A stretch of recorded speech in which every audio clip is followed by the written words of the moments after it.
Hi, my name is Brooke. I'm an assistant professor at Kansas State University. I'm happy to present our work, How Spatial Ability Affects Responses to Gaze Adaptive Cueing and Mixed Reality Spatial Navigation. Mixed reality hardware display can seamlessly overlay annotations such as landmarks and points of interest directly onto the environment and provide tools like word-imagery maps within the user's field of view for supporting navigation. Information cues in these systems are typically selected based on geospatial location proximity and relevance to the task goal.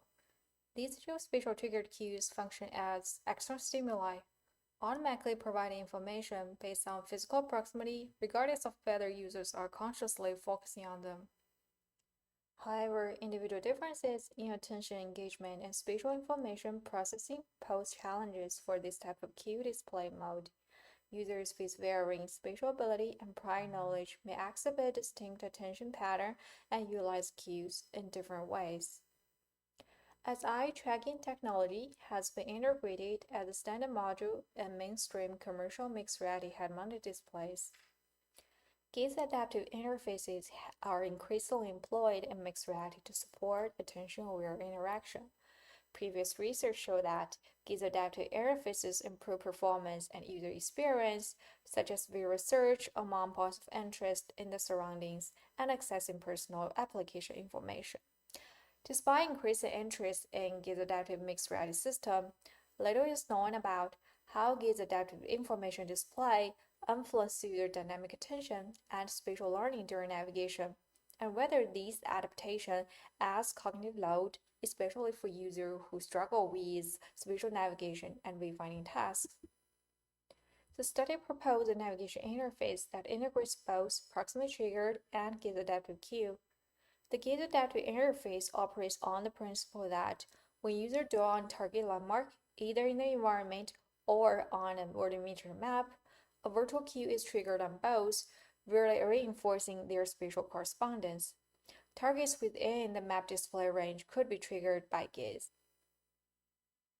The design of this gaze adaptive cue is guided by three key considerations: temporal activation, spatial activation, and user feedback. For temporal activation, we ran a pilot study with 16 participants and determined to use the 200 millisecond stall time for cue triggering. For the spatial activation, the form of the visual cue adjusts to the spatial relation of a target. When it is visible, the facade will be fully highlighted. When it is not visible, we adopted X-ray realization as approach of displaying occluded landmarks along with contour highlights as visual cues. Gaze trigger cues were deactivated either after lasting 4 seconds or after new dwell on a new object was detected, ensuring sufficient guidance without causing clustering or distraction. We compared the hybrid adaptation design, which combines the gaze adaptive and proximity triggered cueing, to proximity triggered only interface to determine if gaze adaptive components enhance navigation effectiveness. Specifically, we asked a research question here. How does the integration of gaze adaptive cue influence user gaze behavior, spatial learning, and cognitive load during mixed reality navigation? How do differences in spatial navigation ability modulate user response to gaze adaptive interfaces? A secondary goal of our paper is to provide evidence to advance the understanding of whether and how specific gaze metrics reflect spatial learning and spatial ability in the context of mixed reality spatial tasks.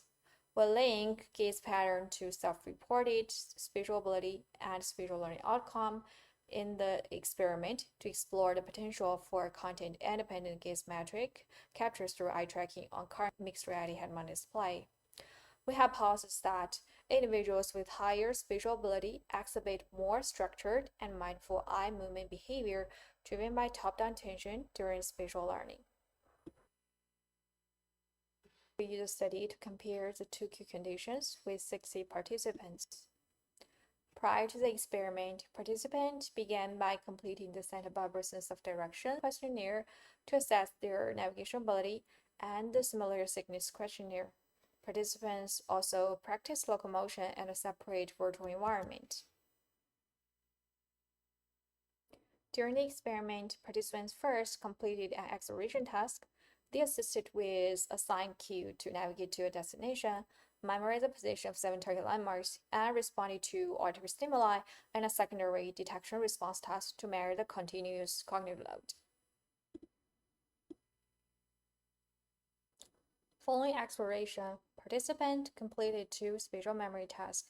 In the pointing task, they were placed at one of 7 target landmark locations and asked to indicate the direction of the remaining landmarks. In the map joining task, they placed landmarks on a virtual map and sketched the route they had taken.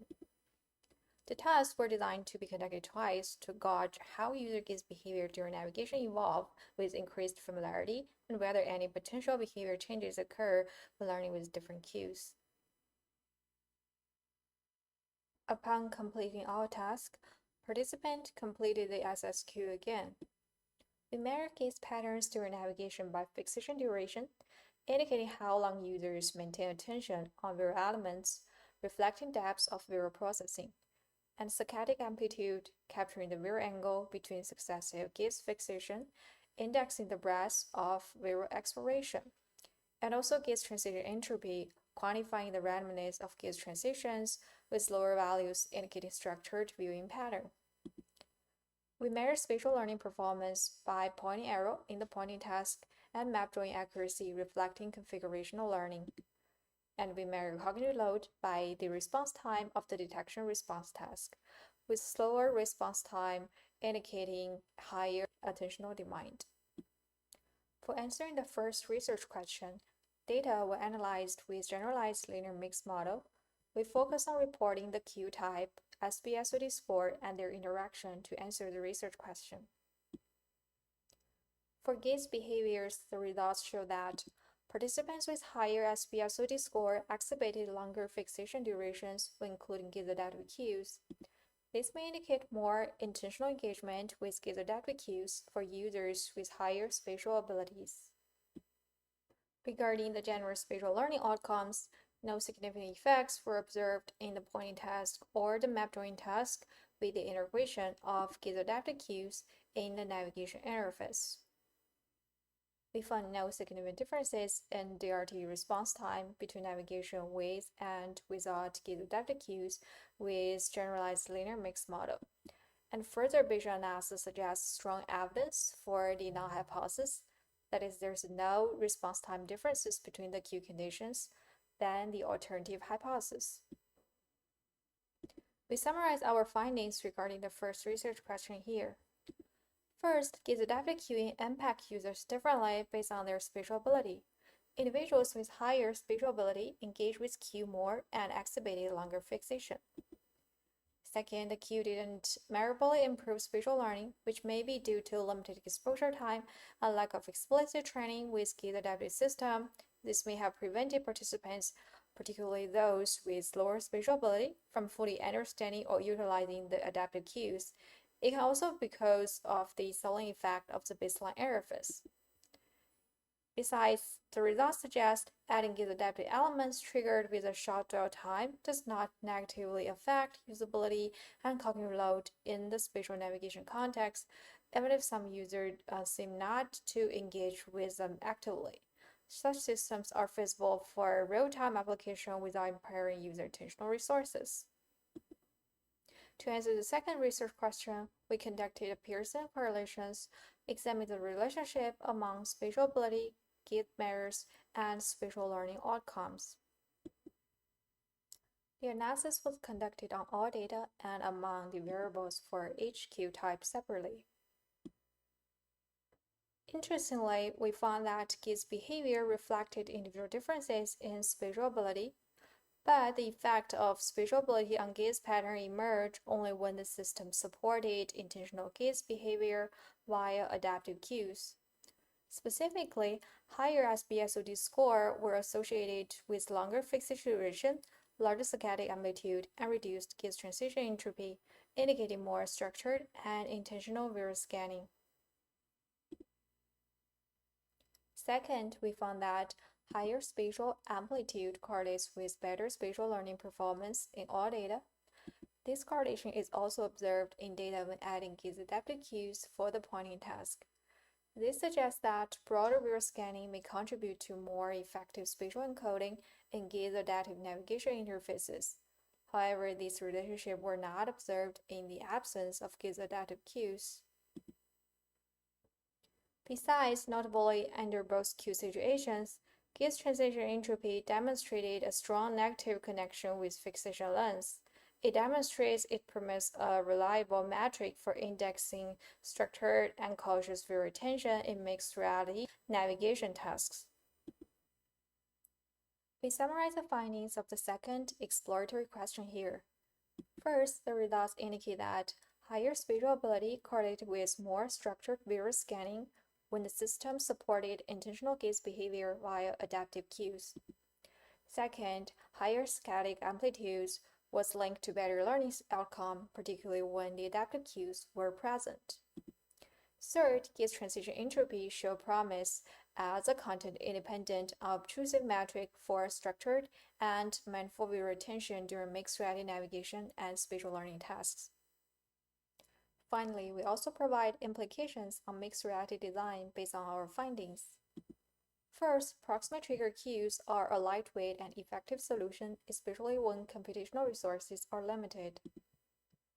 Second, gaze adaptive cueing can be added to increase engagement for users with strong spatial skills, like first responders or experienced gamers. Third, designers must account for individual differences in spatial cognitive ability, as gaze adaptive systems may inadvertently amplify existing disparities in spatial learning, favoring users with higher spatial ability while offering limited benefit to others. Fourth, the findings also suggest that evaluating gaze entropy as an indicator to quantify individual differences in spatial ability and cognition in mixed reality, advancing intelligent user profiling beyond the traditional psychometric tests. Finally, I'd like to thank my co-author and the Office of Naval Research to support the work, and thank you for listening. Feel free to contact me if you have any questions or thoughts. Hi everyone, my name is Martin Plüsch. I'm a PhD student at TU Darmstadt, and I'm happy to present our work titled A Multi-Sensor Approach for Cognitive Load Assessment in Mobile Augmented Reality. This has been a collaboration between myself, Jan Guggenheimer, Youngjin Cho, Simon Julia, and Ernst Greif. So as we all know, augmented reality headsets are becoming more powerful and more mobile. Now, in AR, cognitive load affects performance, comfort, and safety, which also makes it highly relevant for mobile settings. But despite its relevance, it is still difficult to measure cognitive load in mobile AR. Now, traditionally, cognitive load is measured via subjective self-reports, such as nasal TLX, which is administered after a cognitively demanding task. More objective physiological measures, which we also analyzed within our paper in detail based on previous research, can provide a continuous insight on cognitive load. But body-worn contact-based methods, such as electroencephalography, heart rate variability, or galvanic skin response, suffer from motion artifacts once you try to use them in mobile settings. Also, contact sensors can directly interfere with user interaction, for example, finger-placed electrodes that hinder the use of handheld controllers or gesture input, or response sensors that degrade comfort during our movements. So there is a need for robust non-contact based solutions for mobile AR. And as such, we propose a novel non-contact multi-sensor approach for cognitive load assessment in mobile AR using pupillometry, facial action units, and thermal imaging used for respiratory analysis to capture complementary physiological and behavioral indicators of cognitive load, with the goal to get a robust and unobtrusive insight on cognitive load in mobile AR settings. As such, we asked the following two research questions. First, can non-contact-based sensors reliably measure indicators of cognitive load in mobile AR? And secondly, can machine learning models infer levels of cognitive load from the data acquired by non-contact-based sensors in mobile AR? First, to build our non-contact multi-sensor setup, we used a Magic Leap 2 headset as our AR HMD. Then we used Magic Leap 2's eye tracking capabilities for pupil dilation and gaze behavior analysis, and the facial action unit tracking of Magic Leap for expression tracking of individual FAUs. We also attached a FLIR thermal camera via 3D printed mount to the HMD. which we then used for respiration analysis by recording and interpreting thermal fluctuations of the nostrils. To see whether machine learning models can infer levels of cognitive load from the acquired data, we used an XGBoost classifier for our heterogeneous features for eye tracking, gaze dynamics, pupillometry, FAUs, and respiration features. Now, to deal with class imbalance, we used the synthetic minority oversampling technique. And to ensure that no data leakage happened, we used leave one subject out cross-validation and applied all data transformations only on the training data within each fold of cross-validation with the no test data influence reprocessing. And lastly, we used hyperparameter tuning with OakTuner to search for XGBoost hyperparameters efficiently with 30 trials. Now, before conducting our primary study, we first conducted 2 pilot studies. In the first pilot study, we checked whether our AR version of an interactive Stroop task reliably induces cognitive load and confirmed that task difficulty differences are reflected in self-reported workload and performance. In the second pilot study, we then compared contact versus non-contact based sensors under movement to basically check robustness against motion artifacts, ease of setup, and comfort. And we found that contact-based sensors, namely EEG, PPG, GSR, and the respiration belt, all suffered from motion artifacts, sweat displacement, and also setup complexity, while non-contact sensors, namely pupillometry, facial tracking, and thermal imaging, remained robust even during movement. So in short, using the 2 pilot studies, we could first validate our AR task design and then validate the sensor choice for our final study setup. So for our final study setup, we basically conducted a within-subject study with 24 participants. In the study, participants performed 20 trials of our adapted Stroop task per condition. So in 2 difficulty levels, low and high load, and in 2 mobility states, seated and mobile. In the Stroop task, users had to point and select the word, so the correct word, which in the low load variant was 1 out of 4 congruent labels, and in the high load variant, 1 out of 24 incongruent labels. To further increase the difficulty, we also added an n-back component to the high load condition, whereby a letter was shown briefly before the Stroop task, and participants had to press the controller's trigger if the letter matched the one shown 2 steps prior. Now, this task was performed seated, where the set of labels appeared fixed in front of them at 1 meter distance, and also mobile, where participants had to walk across a 2.5 by 2.5 meter space in a cross pattern, completing their trials at different positions. So here you can see the 2 tasks in action. So first on the left side is the low load condition. The task begins by clicking on a fixation cross, which afterwards reads the current task, for example, to press the label that reads yellow, colored in yellow. On the right side, you can see the high load condition, where after the fixation cross, the user sees the n-back letter, followed by the adaptive Stroop task with 24 incongruent labels. So for example, to press the label that reads green, colored in blue, or blue, colored in red. Now, during all trials, we collected eye tracking and pupillometry data, like pupil dilation, eye openness, variability, gaze behavior proportions, but also facial action units, the ones mentioned here, so brow lara, inner brow raiser, jaw drop, eyes closed, outer brow raiser, and dimpler, and thermal imaging data, which we extracted core features from, like the respiratory rate. The sampling rates were 120 Hz for all Magic Leap internal sensors and 9 FPS for the thermal camera. We also posed questionnaires, including NASA-TLX, also quick intra-task pass scales, and also general questions on usability, comfort, and comparability between conditions. Now, beginning with the results from subjective measures, we found significant effects of both task load and mobility on TLX ratings, including higher mental demand, effort, and frustration for the high load conditions, and increased physical demand under mobile conditions. For usability and comfort, we found no significant differences across the conditions, and participants did not feel disturbed by wearing the HMD or the thermal camera.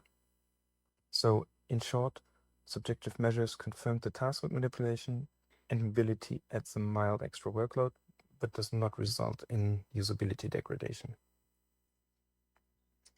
When analyzing our sensor signals, we found that the signal remains stable during movement as seen in our SNR ratios.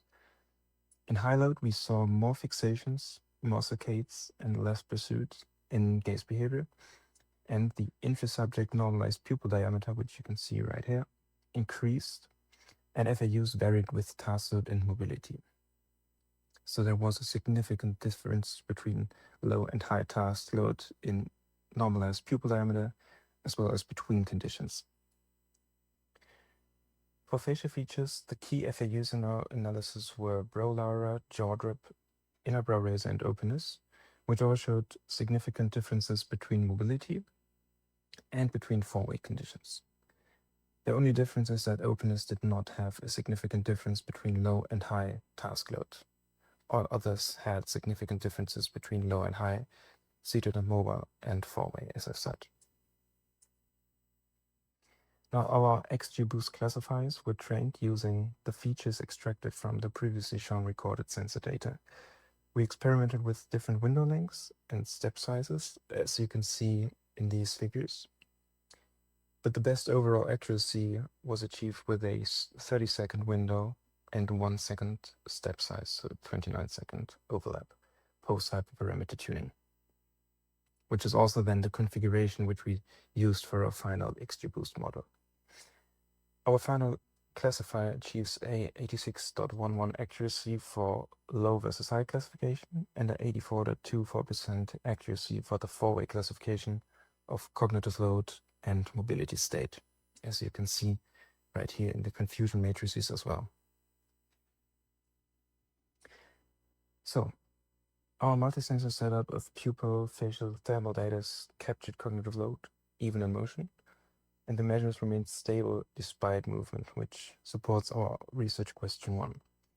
XGBoost achieved 86% accuracy for the binary and 84% accuracy for the four-way classification, which supports RQ2, and the gaze dynamics, pupil variability, and facial cues were the strongest predictors. Now this enables adaptive AR interfaces that respond to users' cognitive load, which is important for mobile real-world applications, for example, in safety, training, and healthcare. So, to conclude, we demonstrated that cognitive load can be assessed reliably in mobile AR using only non-contact sensors. Our classifier achieved high accuracy, and the results align well with users' subjective perceptions. So while we demonstrated the feasibility of our non-contact approach, in the future, we aim to extend this work to real-world AR applications and explore how AR interfaces can adapt automatically to users' cognitive states. So thank you for your attention, and if you have any questions left, feel free to send me an email to preach@ieee.org or simply scan the QR code and shoot me a message. Thank you. Hello everyone, thank you for joining. My name is Jared Van Dam, and I'll be talking about the measurement of torque in AR/VR head-worn displays. So what is torque? Well, torque is the amount of work needed to change the rotational motion of a body. And so we can look at this graphic here and see that as we increase the distance term and as we increase the force term, which you can think of as like the weight being applied to it, we are increasing torque. And so to derive this, we need to know the weight distribution, the rotational movement, and the center of mass of the thing that's being moved. And so in our case, it's a head-worn display. And to do that, we'll also end up with what's called the moment of inertia, which is looking at these individual axes, what is the amount to which that mass will resist being accelerated or decelerated? And so with all of these terms in mind, we can start to figure out exactly how much effort or how much work it'll take to move that entire body around. And so that entire body being the user's head plus their head-worn display that they're wearing. And so with all this, we can get really good data on how much effort it takes to move that headset around, given a particular set of motion parameters. And one of the big use cases here is when we talk about ergonomics in AR and VR headsets, we use a lot of qualitative language to describe that. And that's not to say that qualitative data are bad. They're certainly not bad, but it's really useful to have quantitative values that we can use to kind of pin that qualitative value to something. It's also really useful at the beginning of the engineering stage where we try to get human factors in, where we can look at the moments of inertia and start to understand what that usability will be like way before we get to the point of user testing. We have full mockups and that kind of thing. So in terms of the hardware and usefulness of using torque and force as measures, we can look at a head-worn display and we can try to understand, well, what would it be like to wear a head-worn display if it has a lower MOI versus versus higher moments of inertia. And we can see just based on that table what the usability of that thing will be like.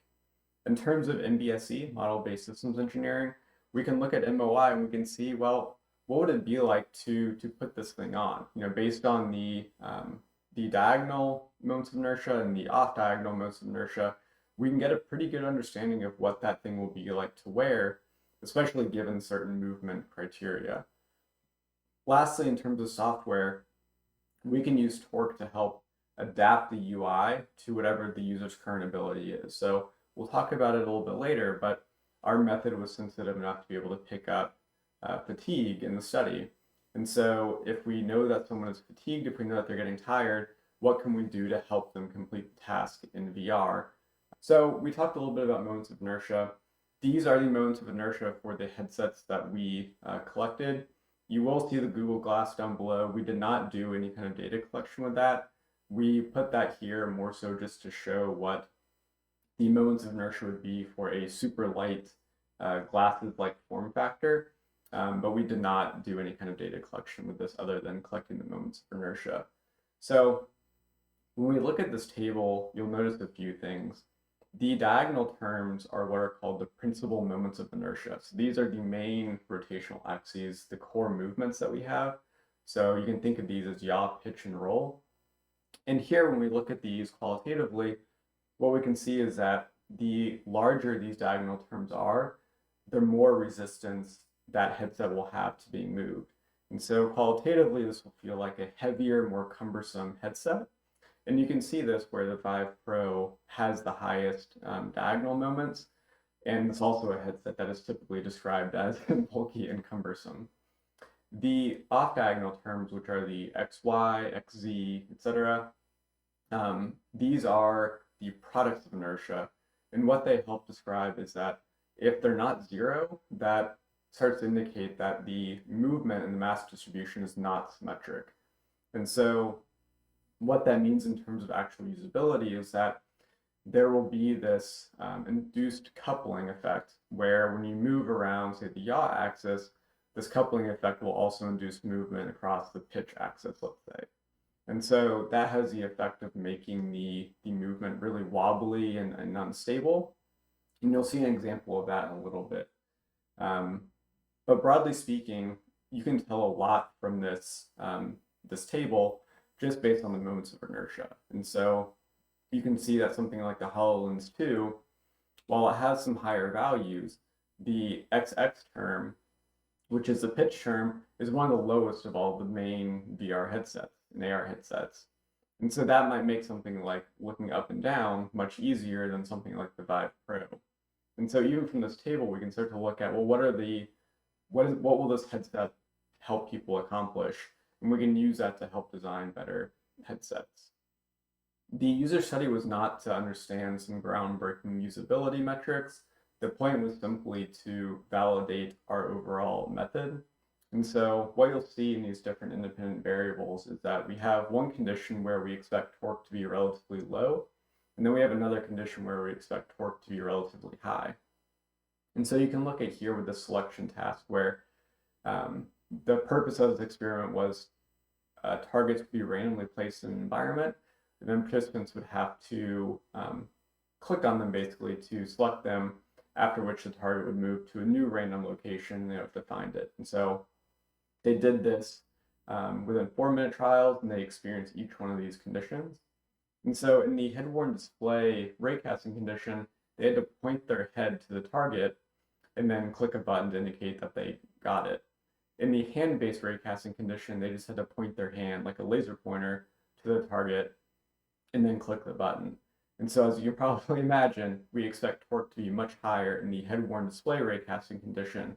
rather than the hand-based raycasting condition. And that's the same with the target range and target placement as well. These were largely redundant conditions, but in both the large and dynamic 0-point condition, we expected torque to be higher because the field of regard was higher in the large condition. And with dynamic 0, the idea is that the target range would reset wherever the current point of the target was each time it generated. And so it's a much wider area that the participant had to look for these targets, thus meaning that torque would probably be higher in those conditions. So our hypotheses were, like I said earlier, just mainly used to validate the method. And so we were expecting that torque would be highest in the initial conditions and then would lower throughout as people fatigue. And then torque, force, and jerk would be highest in those conditions that I mentioned up here, where we expect torque to be higher. So before we go further, I want to briefly show what these values actually look like. The torque values and force values are somewhat esoteric in my opinion and hard to really understand what these will look like. And so I want to show two videos that we collected where we show what two different types of movement look like. And so you'll see here in both conditions, the relaxed where it's fairly mundane movement, and then the intense movement where we have some pretty intense movement that the person is doing. And so what you'll notice in the results condition, which is on the next slide, is that nearly all of our results are in this 2 Newton meter category for torque. And so we're talking really small values, but the method is still able to pick up on those differences and find significant differences between conditions. And so even though we don't have huge values like we see in this intense category, the method is still able to show them and pick up those differences pretty well. The last thing I want to mention on this slide is that coupling that I talked about earlier is really evident in this video.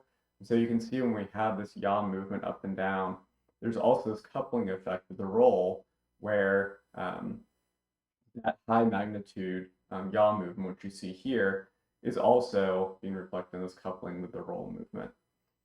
So to get into the results were largely what we expected. In this case, we're looking at order effects. This is fatigue. And we can see that the movement was able to pick up on these differences. We listed a bunch of different ways of measuring these time series data, in part just to show you the different ways of measuring it, but also because the code includes all of these. And so for RMS, which is root mean square, we can see that the method was able to pick up differences between the initial conditions and the later conditions, showing that there was an ability to detect this idea of fatigue.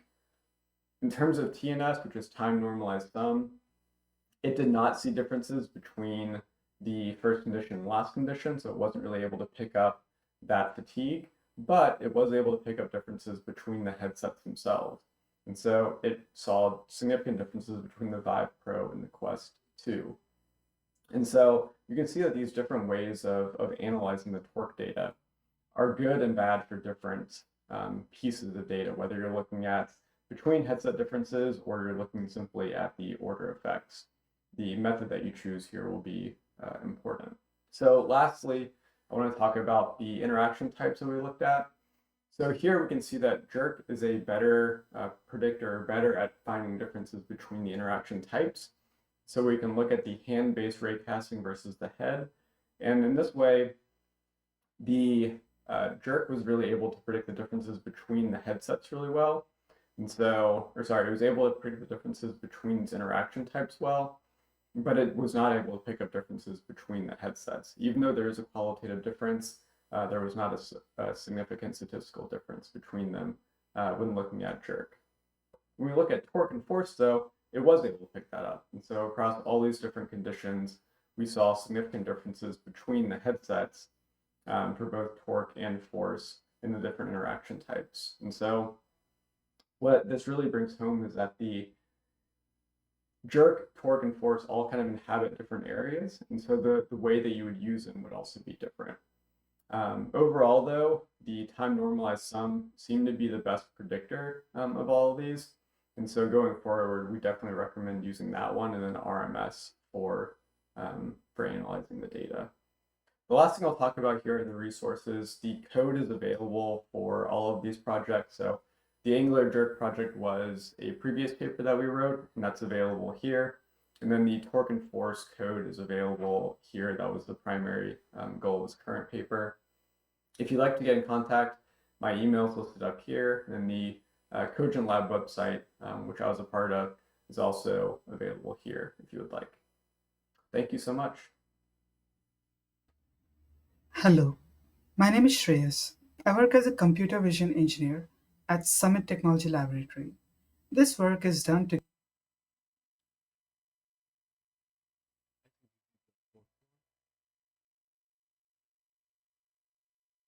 Hi, my name is Joe Gabbard, and I'm from the Cognitive Engineering for Novel Technologies Lab at Virginia Tech. I'm very happy to present this work from Dr. Kelsey Quinn, who graduated from our lab and is now working as a human factors engineer at the Children's Hospital of Philadelphia. This work was done in collaboration with the Polytechnica University of Bari, with Enrico Laviola, as well as John Lexus. And we're here to talk about augmented reality visualization techniques for search and rescue, findings from a user study with subject matter experts. Now, you might find this talk interesting today for one of three reasons. First, you might be interested to see ideas on how AR can assist in search and rescue. Secondly, you may be interested in some visualization techniques that help cue objects or hazards that are outside of one's field of view, or perhaps you're interested in understanding some new ways to code qualitative data, for example, from semi-structured interviews or focus groups. Let's start by understanding that we grounded the work in urban search and rescue, right? This is an important job where lives are on the line, where responders are attending to accidental or deliberate emergencies in urban areas, such as structural collapse due to natural disasters, and to help locate and retrieve victims who are lost, trapped, and injured. And you can imagine that the first few hours of these types of events are critical in terms of finding people and saving them. And it's a kind of an obvious application area where AR could potentially help coordinate teams as they work through large areas. There has been work indeed in applying AR in search and rescue. For example, some work has looked at using AR to help navigate underground spaces, such as mines, tunnels, and caves. Also, to provide information to ground-based search and rescue teams in terms of denoting which areas of a disaster that they're responsible for. Also to share and visualize information during an emergency event to ensure a coherent understanding. And even some reconstruction of structural collapses so that search and rescue personnel can sort of visualize if there's enough space there for someone to be hurt and how he might get in there. Now, our work was different in the sense that we were examining how to provide visual cues to search and rescue personnel to inform them of hazards in the environment, but we didn't necessarily want to direct their attention to these hazards. We just wanted to give them enough information for them to safely avoid the hazards. So we did this study with 12 different search and rescue subject matter experts. We got a pretty good sampling across age, as well as experience in search and rescue, as you can see in the bottom right, and covered 9 different search and rescue roles with 8 males and 4 females. So the idea was that we brought in these subject matter experts and we had them try different visualization techniques to help them avoid hazards, and then performed some semi-structured interviews after each subject matter expert experienced these different visualization techniques. So what are these visualization techniques? Well, we looked at 3, and we chose the 3 from a larger collection. In work published last year at ISMAR, Dr. Quinn identified a handful of visualization techniques to cue out of field of view objects, or in our case, hazards. And from this, we identified 2 from the literature that we were keenly interested in, Wedge, which is sort of a version of this one here. Here, and then also Compass, as well as one that we designed named Whiskers. They're shown in this screen here in the bottom left. So Whiskers in the bottom left has 2 vertical bars on the edge of the field of view that have little teardrop-shaped icons that contain a symbol to denote what type of hazard it is, as well as a little point to denote the direction.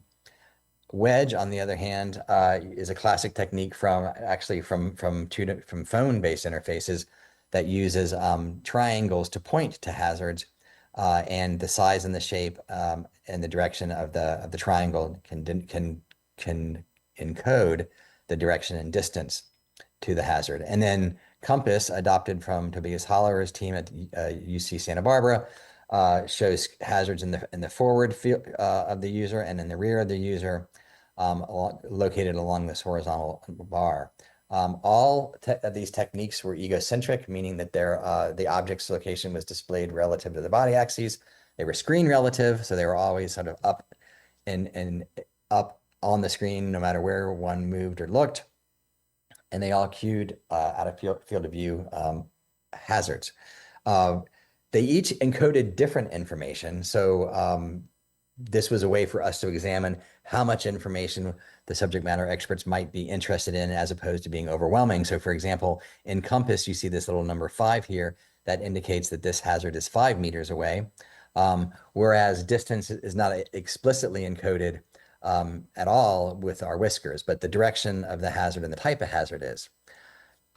We were able to conduct this study at TEACS, which is the Texas A&M Engineering Extension Service at Disaster City, which has this fantastic space with actual buildings that appear to be collapsed due to structural problems, earthquakes, or worse.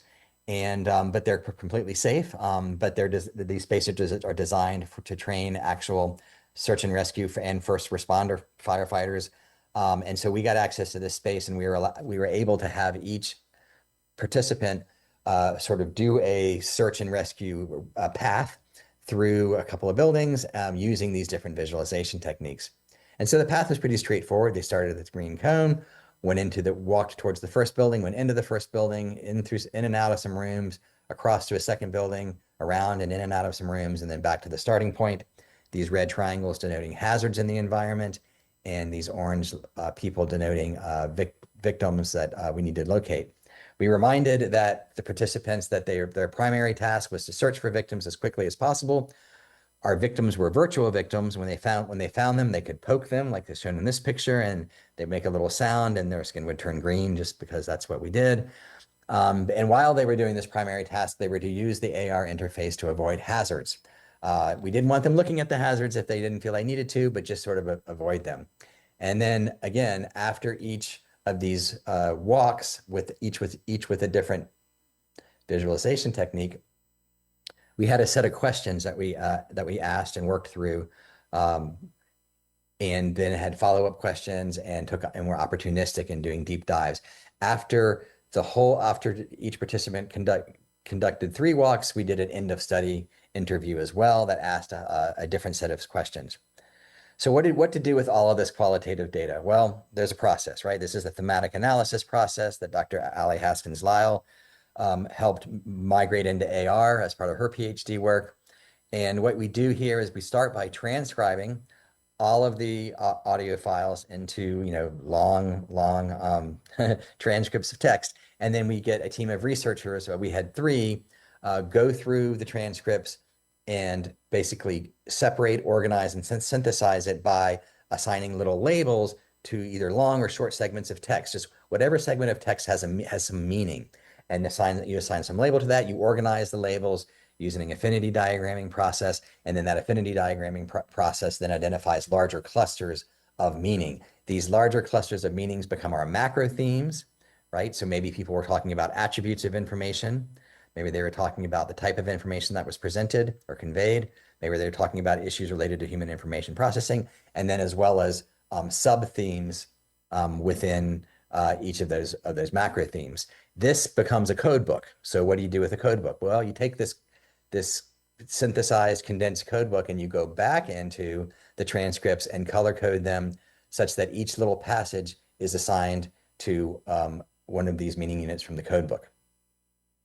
You end up with a large Excel sheet that has excerpts from the transcript, the participant, the line number, and what the condition they were experienced that resulted in this response to a prompt as part of the semi-structured interview, as well as the assigned codes. You then finally, on a second cycle, reconcile these codes, identify overarching ideas and themes, and start to look at potentially relationships between them.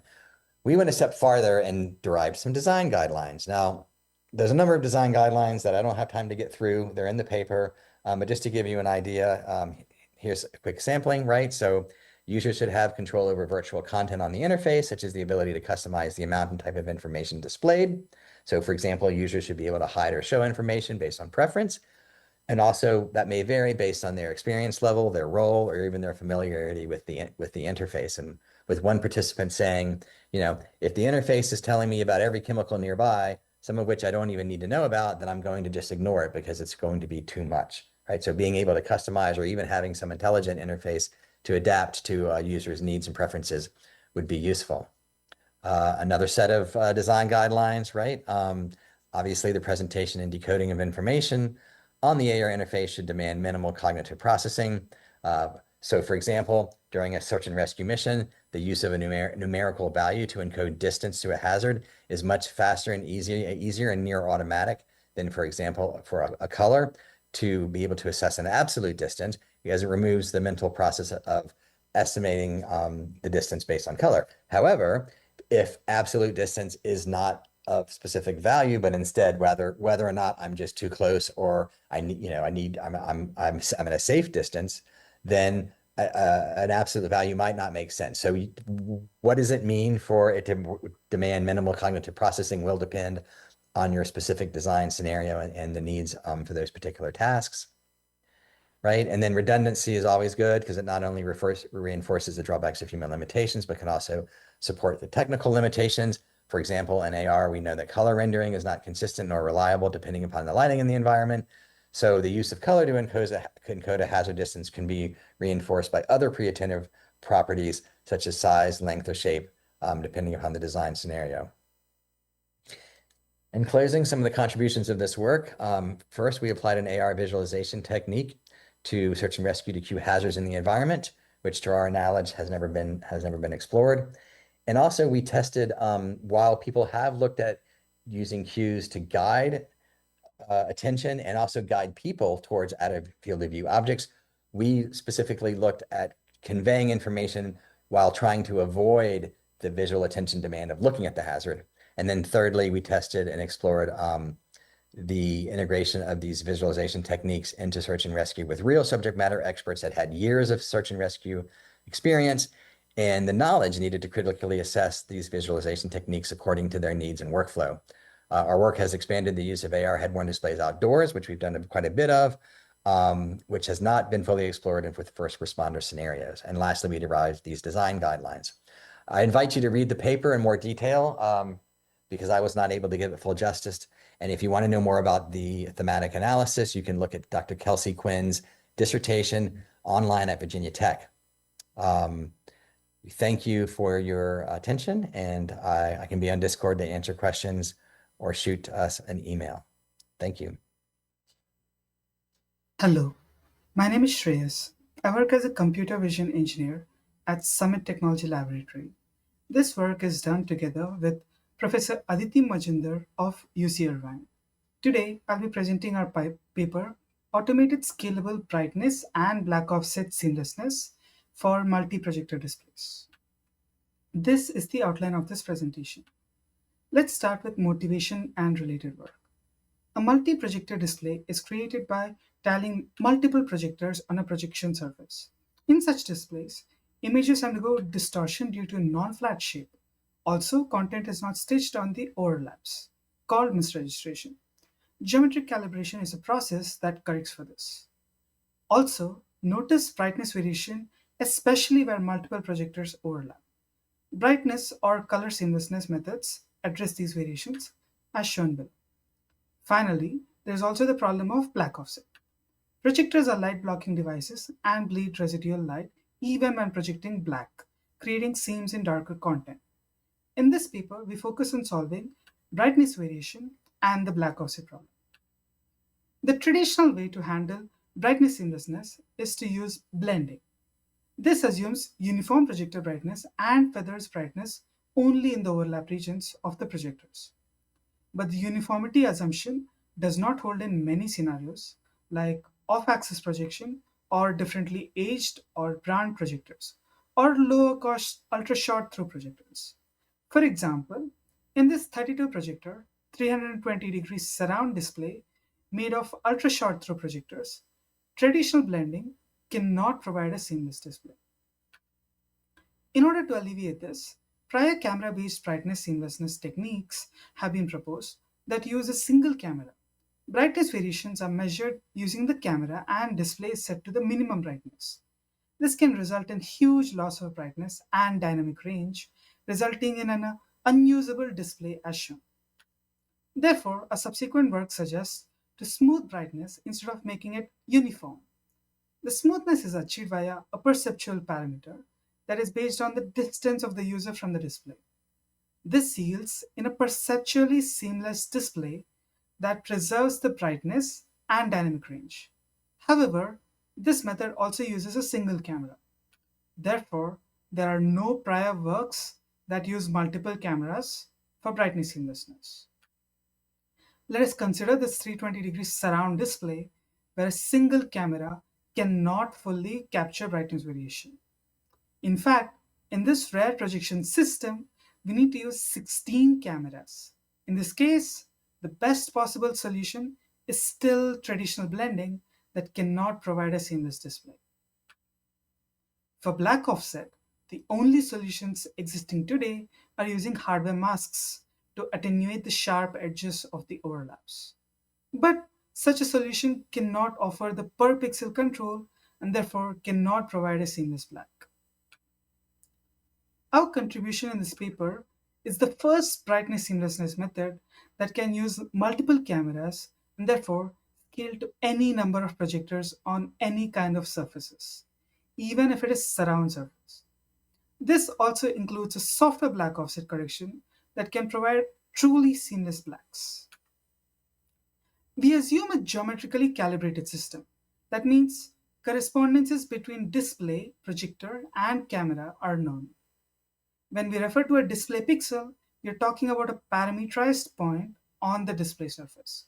So we assume an existing parameterization is already present. We calculate a camera transfer function once. Here are the three steps of our method. First, we measure the brightness and black variation of all the projectors using multiple cameras and combine them to find the brightness and black profile for the entire display. Then, we apply the brightness and black smoothing methods to assure seamless brightness and black. Finally, we use the measured and smooth profile to generate the attenuation map and the offset maps.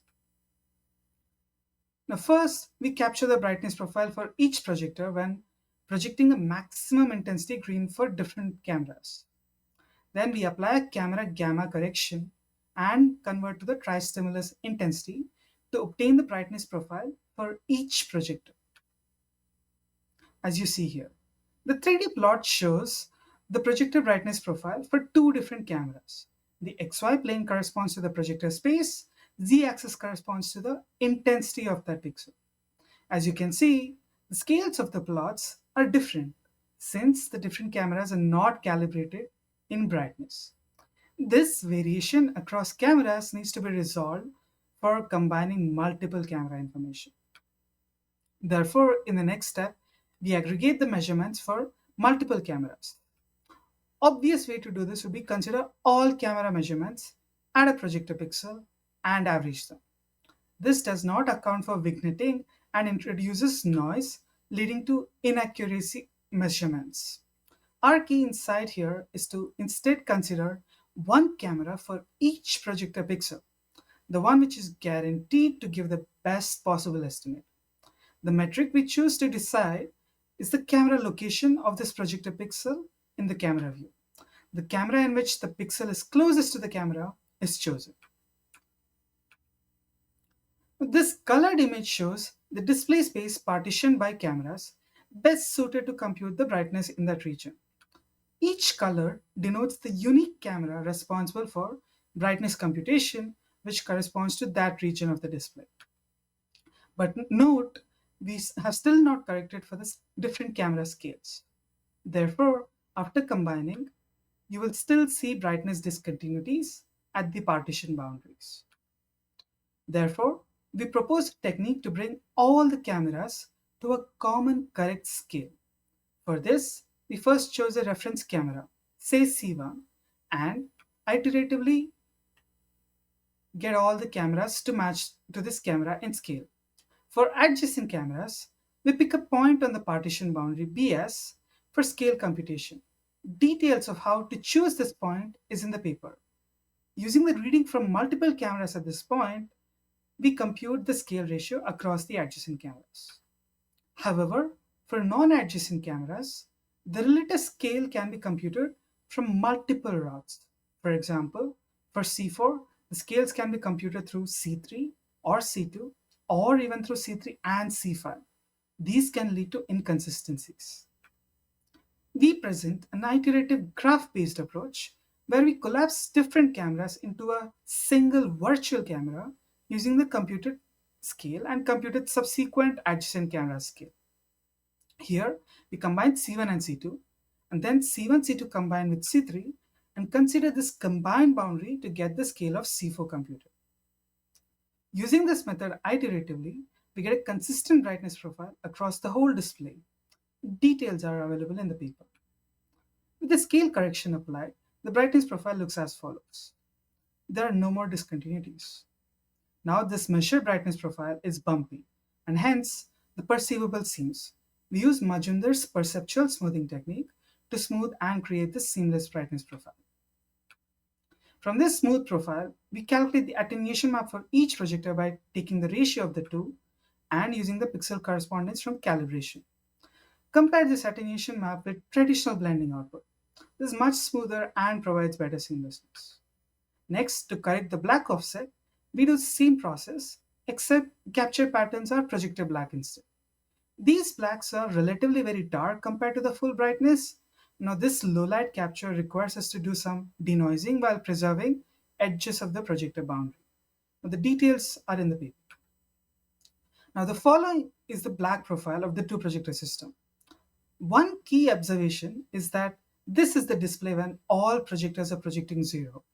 Therefore, we cannot reduce the light to create a smooth black. The only option is to raise the brightness at each pixel to match the maximum black in the overlap region. Now from this, we generate the offset map for each pixel which is added to any content to get seamless black. The details are in the paper. We now discuss some results of the brightness seamlessness in an 8 projector 3 camera setup. This is the result of a traditional blending. Notice there is a brightness patch in the circle region. Now, switching to our camera-based blending, the circle region gets smoother and overall brightness improves. Note that all the results are captured at the same camera settings. Next, we move on to the 32 projector 16 camera setup that was introduced at the beginning of this presentation. From the zoomed in sections, it is clear that the camera-based brightness seamlessness is much more smoother than the traditional blending. From the original camera view, the display might not look very seamless. That is because the perceptual smoothing is optimized for human eye at a specific distance range. But the view of the display in this picture is much larger distance. When I zoom in to simulate the same user distance, the display looks seamless. Now let us look at some results for black offset correction. This is a 2 projector 4 camera setup. As you can see in the marked regions, the overlap is clearly visible. Now we switch to our brightness seamlessness. The overlap is much smoother now. However, it is true that lifting the black offset reduces the contrast, but it is not very significant. Now this is an 8 projector 4 camera setup. You can see the overlap regions on the traditional blend result. With the offset correction, we see that the black level has become seamless.